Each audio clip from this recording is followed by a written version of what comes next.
Hello and welcome into another episode of Locked On Wolves. Today on the show, it's the post-game pod for the Timberwolves' 29-point blowout win over the Lakers on Monday night.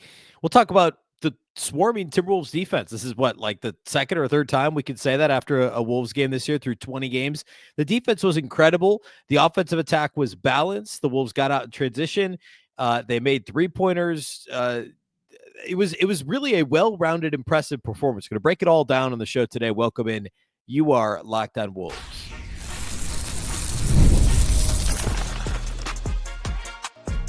You are Locked On Timberwolves, your daily Minnesota Timberwolves podcast. Part of the Locked On Podcast Network, your team every day. Hello and welcome to the Locked On Wolves podcast, part of the Locked On Podcast Network, your team every day. My name is Ben Beecken. I'm the host of Locked On Wolves. Today's episode is brought to us by GameTime. Download the GameTime app, create an account, and use the code LOCKEDONNBA for $20 off your first purchase. Happy Tuesday, everybody, and it is a happy Tuesday, a victory Tuesday. In fact, the Wolves have actually won 2 consecutive games. They beat the Lakers on Monday night, and it was not close. The Timberwolves won by 29. And really, this is one of I don't know, less than 5 games this year that the Wolves can look back on and say, look, we genuinely outplayed our opponent from start to finish. We can feel good about this win. There's obviously caveats we'll talk about related to travel and rest and injuries, et cetera. Sure. But the Timberwolves turned in a legit wire-to-wire strong performance. And I want to dig into obviously the key factors in this one. We'll talk about some of the individual performances. We'll talk about, like, in a game where Ant just didn't play well, how the Wolves still managed to win this game so convincingly. So there's a lot to get to today. And it's certainly a much different tone than, I don't know, the last 3 weeks of shows, because this was a truly complete win for the Wolves. So a lot to get to on the show. A big thank you off the top for making Locked On Wolves your first listen every single day. Of course, this show is free and available everywhere. That includes YouTube, as well as all of your favorite audio platforms. Wherever you like to listen to podcasts, you can find Locked On Wolves. You can also watch on the Locked On Sports Minnesota app on both Roku and Amazon Fire TV. And you could also follow on X at Locked On T-Wolves and also at Beecken with 2 B's, 2 E's, CKEN. A quick reminder also about the Locked On Wolves daily newsletter. You can sign up on LockedOnDaily.com. It's one stop for ultimate team and league coverage delivered right to your inbox daily, Monday through Friday. Just like this show, you can start your day with the all-new free Locked On Wolves newsletter by signing up again at LockedOnDaily.com. All right. So the Timberwolves, of course, came into this thing after winning on Friday against the Clippers in what was, not a dominant overall performance, but I would say a dominant defensive performance for the Wolves against the Clippers on Friday. And of course, they've still got offensive weapons and, James Harden. And even if they've been maybe a little more impressive defensively this year, that's a good offensive team. And the Wolves held them to, I think, 92 points. Now they hold the Lakers to 80 points. And to me, the biggest thing that I take away from this game is stacking these two defensive performances on one another. Now, of course, it all means nothing if they go out to the West Coast and lay an egg in these, I think it's Clippers Wednesday and then Warriors Friday and Sunday. Like, they've still got to be competitive. They've still got to win these games on the West Coast, but to stack consecutive strong defensive performances is legit important for the Wolves. And we can acknowledge off the top, the Lakers' shorthandedness in this game. No Austin Reeves. They were playing in the second night of a back-to-back. They played at altitude in Salt Lake City on Sunday and escaped with the 1-point win. LeBron kind of had to carry the Lakers to that one. D'Angelo Russell did not play on Sunday due to illness, so he was actually fresh and was the best player on the floor for the Lakers, and it really wasn't close. He had 20 points on 12 shots and really just was great. Anthony Davis, LeBron James, neither one of those guys played well at all. They combined to shoot 8 of 30 in this game, 0 of 6 combined outside the arc. They combined for 9 assists and 8 turnovers in this game and for 22 points on those 30 shots. Not good performances from the Lakers superstars. D'Lo was good. And that was about the only bright spot if you are a Lakers fan. But again, we have to acknowledge the travel and rest advantages. The Wolves had not played since Friday. They were off Saturday and Sunday, so 2 full days of rest in between games. Coming off of another touch and go close performance on Friday. Like, this is the first time the Wolves have blown a team out in, man, I don't know. I'm gonna look at the schedule because it's been, I couldn't even tell you. It's been what, 3 weeks since the Wolves have had a blowout win. Let's see. The overtime win over Sacramento, the buzzer beater over Phoenix were the only other wins besides Friday. So the first Portland game. So back way before the Wolves lost to Portland twice was the last time they blew a team out. They blew out Portland at home by 25 on November 8th. That was nearly a month ago. And since then, the Wolves lost 7 of 9, including 2 close wins in the middle. And all their losses, except for one of those Portland losses, was close, too. We talked about this the other day. And now a close win over the Clippers and a blowout win over the Lakers. So, again, this is both a plus and a minus. Like, the Wolves haven't blown a team out in a month, but they've also only been blown out once in that stretch, too. They played a ton of close games. So, long-term, maybe that's better for them in terms of chemistry, et cetera, getting guys used to playing with each other. And it's also positive in the sense that they're not getting blown out. All that to say, it was refreshing to see actual garbage time in a Wolves game. It was refreshing to see the Timberwolves play as well as they did defensively. And we saw moments in that Clippers game Friday of this team having, the defensive identity that this team displayed throughout last season. And we saw glimpses, I think the Boston game, certainly the Houston game last week that was ultimately an overtime loss. There were moments where we could point at and say, look, that's the swarming defense. That's the scrambling defense. That's the covering for each other, the crisp rotations defensively that we grew to love last season in the league's number one dominant defense by far. And that, the national audience got to see in the playoffs, especially against Denver. It wasn't quite there in this game, and it wasn't there for that whole Clippers game, but to hold opponents consecutively to 92 and 80 points. So what is that? 172 points over 2 games is really nice. Is really, really nice. Let's talk a little bit about that, about the defense, I guess, specifically. Let's do that. I thought that the Timberwolves defensively, I think crisp is probably the right word for it. The rotations were good. There were a couple easy buckets mixed in. It's that happens.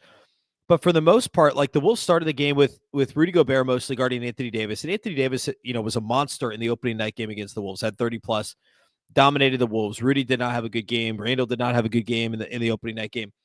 The Wolves started this one with Rudy on AD. Mostly went okay. Then they switched it up. They put Randle on him. They brought some help. They kind of just tried to do different things to give Davis different looks, and I thought it worked really well. AD did have 12, 11, and 5, but it took him 14 shots to get his 12 points. Only got to the line 4 times. Anthony Davis gets to the line more than anybody else in the NBA.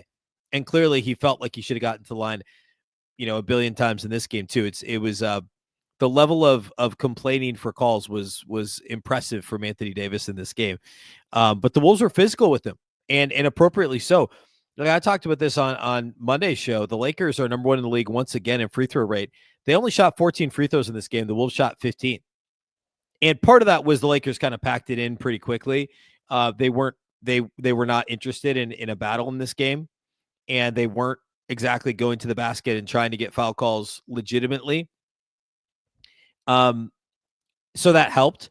But the Wolves did a good job of defending without fouling. That was one of my keys on Monday when I previewed this matchup was defend without fouling against the Lakers. Because this team does not, like, they're very heavily reliant as an offense on getting to the free throw line. And if you can avoid it, if you can avoid fouling like crazy, you should be all right. And then the other key was on the other side of the floor, the Lakers don't have a good defense. Just don't shoot yourself in the foot by turning it over like crazy. Now, there were a couple stretches, especially early. I think Ant had 3 turnovers. I think they were all in the first quarter in this game. There was some sloppy moments early. Minnesota was only up by 2 at the end of the first quarter. But for the most part, as the game wore on, especially middle stages, second, third quarter, and then as they put it away early fourth quarter, the Timberwolves offense was also crisp. There were very few turnovers for Minnesota during that stretch of the game. And ultimately, the Lakers turned it over 5 more times than Minnesota. I want to talk about Rudy specifically and the defense as a whole, and then kind of the overall, like the 3 things that propelled the Wolves to this win. And then we'll close with individual studs and duds here today. We'll do all that here next.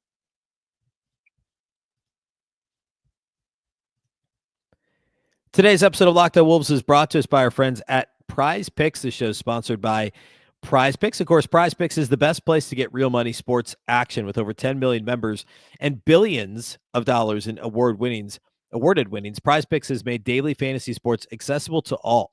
You just pick more or less on at least 2 players for a shot to win up to 100 times your cash. You can run your game all season long on PrizePicks. It's the absolute best way to get action on sports. In a bunch of different places. It's the best place to get real money sports action. PrizePicks invented the flex play. That means you can still cash out even if your lineup isn't perfect. You can double your money even if one of your picks doesn't hit. Plus, all their withdrawals are fast, safe, and secure because they put their members first. When your picks hit, you can get your money in as quick as 15 minutes. Plus, they now offer Venmo for quick and easy deposits and withdrawals into your account throughout this sports season.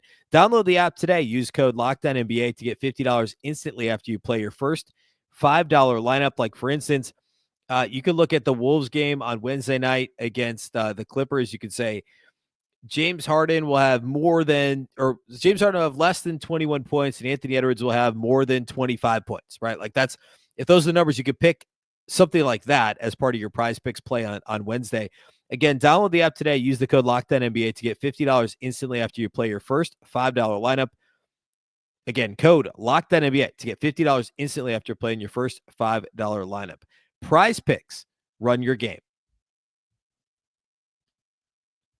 Today's episode is also brought to us by our friends over at GameTime. GameTime has a new feature called GameTime Picks that makes getting tickets to see your favorite teams play live even easier. GameTime Picks filters out the fluff to show you only incredible deals on great seats, so you don't have to waste time searching through thousands of tickets. No matter what live events you like to attend, you can find those tickets over at GameTime.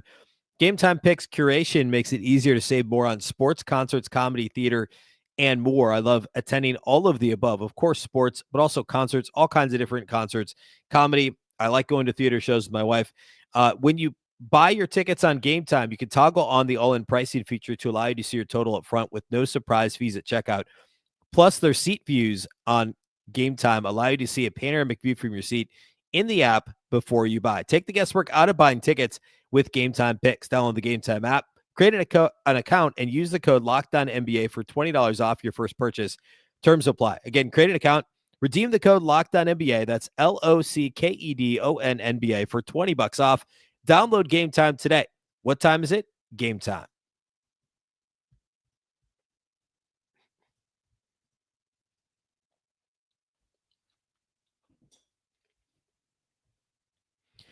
All right. So Rudy Gobert in this game was awesome. He was probably the best player on the floor, period, in this game. I mean, with apologies to Naz and Nickeil, and we'll talk about those guys. They were great. Julius Randle actually had, I thought, one of his better games in a Wolves uniform. He had some not so great moments defensively, but I thought offensively, we'll say this, offensively, it was one of his better games in a Wolves uniform. A lot of bright spots, really. But Rudy was awesome in this game. He had 17 and 12 with 7 of 8 shooting from the field, 3 of 4 at the line. And he scored in every way imaginable as far as the variety of different ways that Rudy Gobert can score in. He had a pick six himself, which was, I think, like his third to last bucket in the game. I think his last 3 buckets, if I remember right, were a pick six that was all him defensively. A fake handoff on the left side of the floor where, they run the dribble handoff and Rudy almost always hands it off. If he doesn't, he pulls it back and then passes it to someone else. He never dribbles from the perimeter. But sure enough, he took 2 hard dribbles from the left wing and got a dunk off the dribble. Looked like Karl Anthony Towns. And then he had a lob from it wasn't from Randle. Who was it from? Who threw the lob to him? Was it DiVincenzo? Somebody threw a lob to him. And that was, I think, his last bucket of the game. And of course, he scored off offensive rebounds. His only miss was a putback that he just biffed. It was like just essentially a layup that he just missed. He was great. Like, really good. Awesome defensively. A really good job on Anthony Davis making his life difficult at the beginning of the game. I mentioned in the first segment, they tried some different looks to kind of mix it up with AD, and I thought that was smart. But Rudy, it wasn't because Rudy wasn't holding his own, because he was. He was really good. He stepped up to the challenge. He was just good, period. Like, was out on the perimeter, switching on to guys, like his typical self in terms of communicating, covering for others. He had 0 blocks in this game, but that's not the end all be all. Far from it when it comes to Rudy Gobert. I thought he was fantastic defensively and really, again, did everything and more that the Wolves needed from him offensively in this game. And it's really nice to see that. It's nice to see him get rewarded when he plays as hard as he does defensively. And of course, it's been a rough start to the season for the Wolves. And of course, Rudy is always a lightning rod for so much of that. We talked a lot about it last week, so I don't want to belabor that too much. But this was a really strong Rudy Gobert performance. I thought he was great in this game. And the Timberwolves as a defense, as I mentioned off the top, I think swarming is the right word. I think crisp is a good word. Nickeil Alexander-Walker was great defensively, up on the ball as he often is, navigating screens, just really being aggressive defensively. Rudy was great covering for others. I thought Jaden was really good in this game. The box score doesn't pop out for Jaden McDaniels, and he didn't always have the toughest assignment, but he had one of the Wolves' 2 blocks, and it was a great block. I think it was on LeBron at the rim. Kind of recovering in transition, secondary break action, and had a really nice athletic block. I thought he was good defensively. I thought Conley was active. I thought DiVincenzo was active. Naz on LeBron for a stretch. I think it was like second quarter where Naz just kind of ate LeBron's lunch. Like he had the other block, and that was against LeBron as well. Naz was awesome when he was guarding LeBron James in this game. And you could argue he was the best player on the floor for the Wolves too. Like he was really good. To see him after really keying that Wolves kind of hustle run in that built a bit of a lead in the fourth quarter against the Clippers on Friday, and then come back and play the way he did on Monday night was great. Really nice to see after that rough stretch for Naz, to see him stack a couple of positive games together.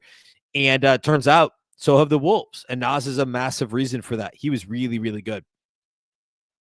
So the Wolves defense as a whole was great in this game. They forced 20 Los Angeles Lakers turnovers. They forced the Lakers to shoot just 6 of 31 from deep. And certainly the Lakers helped out. If you take D'Lo out, the Lakers were 2 of 26 on 3-point attempts. 2 of 26. Max Christie was 1 of 7. Gabe Vincent, 1 of 4. Everybody else on the bench missed a 3.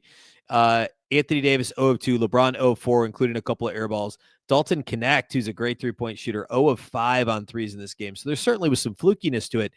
But it's, first of all, it's about time the Wolves got a bit of good luck when it comes to that. And second of all, the Wolves' scrambling defense kind of put the Lakers behind the 8 ball. And they had to, kind of keep firing away. And I thought the Wolves' activity level contributed to that for sure. And I mentioned this earlier, the Lakers only got 14 free throw attempts in this game. The Wolves did a great job of defending without fouling. So if you're looking at like the stat sheet after the game, like what stands out the most, well, it should be obvious. Not fouling. Lakers only getting 14 free throws, which again is super rare for them. They lead the league in free throw rate as a team, and they have almost every year forever, basically. And that's hardly an exaggeration. Go look it up. The Lakers only made 6 3-pointers. The Wolves made 15. Minnesota attempted 4 more threes, and they made 9 more threes in this game. So another way to say that, they had a 27-point advantage outside the arc and a 2-point advantage at the free throw line. That's 29 points right there. What'd they win by? They won by 29. It's obviously not, it just happened to work out that way mathematically. But like that's not a bad way to look at it, right? Where's the advantage in terms of actual raw points at the free throw line and outside the arc? They also had 10 more points in the paint in this game. And they even struggled. The Wolves even struggled with that against the Clippers on Friday. Remember, Zubats gave him some trouble. And that was one of the, nearly a downfall of the Wolves, was their points in the paint allowed and struggles in the paint themselves with all the mid-range shots they were shooting on Friday against the Clippers. Again, they escaped with the win, but the shot selection was a bit iffy. They were a plus 10 points in the paint in this game, and they actually ran a plus 13 fast break points. They scored 26 points off of those 21 Laker turnovers. And the Lakers only had 7 fast break points. There were a couple that were, right place, right time. But, I mean, you kind of create your own luck when it comes to 50-50 balls and transition opportunities. Something we talked about a lot on the show is how often the Wolves, force turnovers at like kind of a league average, a little better than middle of the pack rate, but they're dead last in transition. And this was the case last year too, where they would force turnovers, but they weren't running very often. And it was even more stark off of rebounds. And in this game, I think it was more turnovers that was really that impacted the transition opportunities for Minnesota. But like last year, they were dead last in transition opportunities off of live defensive rebounds. And the Wolves did win the rebounding category in this game. They were a +4 on the glass. But again, I think it was running after the steals, after turnovers, that made a bigger issue. But across the board, this is a team with the athleticism and ability to score through him and outside the arc, which are the types of shots you're going to get in transition and get to the free throw line more often, which they need to continue to do. Transition is how you're going to achieve that. And the Wolves need to continue to add, need to run a bit more and add that to their game collectively as a team. It's nice to see them do that against a team like the Lakers. So just to recap that real quick, the things that stand out, the 3-point line advantage, the 27-point advantage there, the turnover advantage, 6 less turnovers than the Lakers, and of course scoring, 25 points off Laker turnovers, and turning those Laker turnovers into transition opportunities to make the offense that much more, to grease the wheels of the offense for Minnesota, if you will, to give them some of that low-hanging fruit to add to their point total and increase their offensive efficiency. All right, let's close the show today by talking individual studs and duds. We'll shine a light on some individual performances. We'll do that here next. Today's episode of Locked On Wolves is sponsored by BetterHelp. The holiday season is my favorite time of year. I love Thanksgiving. I love the time between Thanksgiving and Christmas. I love the time between Christmas and New Year's. It's just absolutely my best, the best time of the year, my favorite time of the year. I love, watching, believe it or not, I'm a sucker for Christmas movies, holiday movies, whatever. Just being cozy on the couch, watching basketball, watching football, and then watching holiday movies is my favorite way to spend the month of December. And look, that's how I find comfort this time of year. But we all find comfort in different ways. And if this time of year is especially hard, consider allowing therapy to help you bring yourself some comfort that will never go away. Even when the season changes, it's easy when the calendar flips to January, you get past that last holiday of the holiday season, and it can be tough. But look, therapy can help bring some more lasting comfort.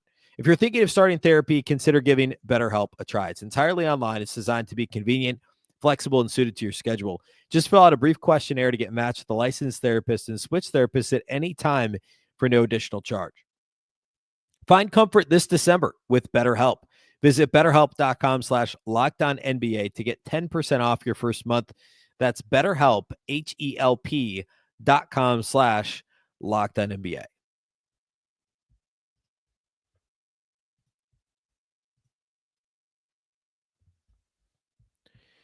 All right, let's talk individual studs and duds. The Wolves had a number of strong performances, so it's tough to really just choose 3, but I'm going to do my best. I already mentioned Rudy, 17 and 12. His 17 points came on 8 shots. 1 steal in this game, just 2 turnovers, was a plus 17. Played great. He's obviously a stud. I'm going to give one to Naz. We talked a little bit about him earlier, but his activity level defensively led the team in plus minus. That was great. 15 points on 6 of 11. Knocked down 2 threes on 5 attempts. Had an and one. Couple of rebounds in 28 minutes. You'd love to see him grab more than 2 rebounds, but he's playing, I don't know. He doesn't play center anymore, right? He just does. I know he's technically the backup center and he'll be on the floor with Randle, but in those lineups, it's like Randle's actually playing center because of the way that Naz plays. So it's understandable. You'd love to see him do better than 2 rebounds in 28 minutes. I mean, Donte had 5 rebounds in 28 minutes, right? 2 assists, 2 steals, and 1 block for Naz Reid. 0 turnovers in 28 minutes. And again, a second consecutive strong performance after he was a major reason for the Wolves' win. 1-point win over the Clippers on Friday night. Really strong game from Naz Reid. I'm going to give Nickeil Alexander-Walker my 3rd stud, and we'll talk about Julius Randle here in a moment, but Nickeil was great. A very similar line in terms of scoring to Naz Reid. 15 points on 6 of 11, same as Naz Reid. 2 of 6 on threes, 1 of 2 at the line. He had 4 assists, only 1 turnover. Nickeil somehow did not grab a rebound in 26 minutes. Didn't he have 10 rebounds on Friday? So Alexander-Walker goes from a 10-rebound performance on Friday to the complete opposite end of the spectrum, 0 rebounds in this game. And I suppose that's how averages work, right? That's the law of averages. Really strong game from Nickeil. I talked already about his defensive activity. Really felt like he was in the jersey of the Lakers collectively on the perimeter throughout this game. And that kind of ball pressure is so important for the Wolves to have. Rudy may not have played to his standards to this point in the season, but the perimeter defense has been the bigger issue overall. And we've talked a lot about how with Rudy off the floor, the team defense is so much worse than what it was last year with Rudy off the floor. That's a much bigger gap than the Rudy on the floor difference, right? And a big reason for that is the perimeter defense. Jaden hasn't been quite as good defensively. Conley continues to struggle and looks like he's, taking certainly slowed down defensively. Ant hasn't been as consistent. Randle's not as good as Cat. No Kyle Anderson's probably the biggest thing. I think the Wolves expected more out of DiVincenzo defensively than what they've gotten through at least the first 20 games. But Nickeil was awesome in this game, and leveling up that perimeter defense is going to be really important if this defense is going to stay. They're back in the top 10 league wide. If it's going to stay there, that point of attack defense is going to be really, really vital to that. Let's talk about Julius Randle's performance. Julius had 18 points on 6 of 13, 2 of 3 shooting, perfect 4 of 4 at the line, 5 rebounds in just 24 minutes because of all the garbage time. Didn't play in the fourth quarter. Ant didn't play in the fourth quarter either, by the way. 5 rebounds, 3 assists, 2 steals for Julius Randle, only 1 turnover. So at first glance, you'd say this was an outstanding performance. And I would say, I did say this actually in the first segment, I believe, that this was one of the better offensive all-around games for Randle. I thought he picked his spots well. There were a couple weird, like, hey, I'm stuck. I'm going to fling a pass really hard to the corner and hope somebody catches it. He ended up with only 1 turnover. Probably could have had 1 or 2 more because he does dribble himself into trouble. And then it's like either a forced contested shot that goes up. He gets bailed out with a foul call, like what happened at the end of the second quarter, I think it was. Right before the buzzer, he gets bailed out with a foul call. It still wasn't super pretty to watch, but he was at least a little more decisive and a little bit more active. Defensively, he got beat at least twice on back cuts when he was guarding somebody in the corner, completely turned his body. Like I was literally just coaching 10-year-old basketball the other day. Well, yeah, today. And explaining when you're guarding 2 passes away, what you need to be doing with your head, right? Like you're not ball watching, you're not staring at your man, you're staring at the spot on the floor in between, ball you man, the whole thing, right? Like you know where the ball is, you know where your man is. And it's classic, like the James Harden, gif from 12 years ago that, and it's what happened to Ant last year in the playoffs against Dallas far too frequently. But Julius Randle, like this is happening 1 to 2 times a game now. And it happened again in this one where he's just ball watching and his man back cuts from the corner and he gives up a bucket. So that's got to get straightened out. That's not the sole reason why he's not a stud. He did play well overall. However, I thought Rudy, Naz, and Alexander-Walker were awesome in this game. So that's why they get the studs. DiVincenzo is actually probably the next closest as well. I would say him and Randle both played really well. DiVincenzo had 11 points and 9 assists in this game with 0 turnovers. And for a guy who I've been talking about quite a bit as not a point guard, and he's not, 9 assists, 0 turnovers in 28 minutes is pretty nice. 4 of 8 shooting, 3 of 6 on threes. Finally looked confident, it was like preseason DiVincenzo or Nick's DiVincenzo, right? Like he looked confident letting the ball fly.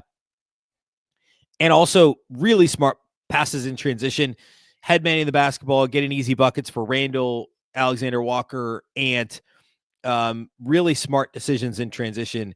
5 rebounds, 9 assists, 2 steals, no turnovers for DiVincenzo, and tied for Mike Conley for second on the team in plus minus. So one of DiVincenzo's better games as a Timberwolf too. Duds, I guess it's really only Ant, and he didn't play well. He had 8 points, 7 rebounds, 3 assists, 2 steals, 3 turnovers, 3 of 13 shooting, 1 of 5 on threes. I thought the shot selection was a bit iffy early. The actual execution was iffy. It was like he was forcing stuff. Had those 3 turnovers early in the game. Actually, Josh Minott got rotation minutes, played a couple of minutes toward the end of the first quarter. Ant got pulled late first quarter. Just not a good Ant game. 8 points on 13 shots isn't going to cut it. It happens. Not a big deal. They won by 29.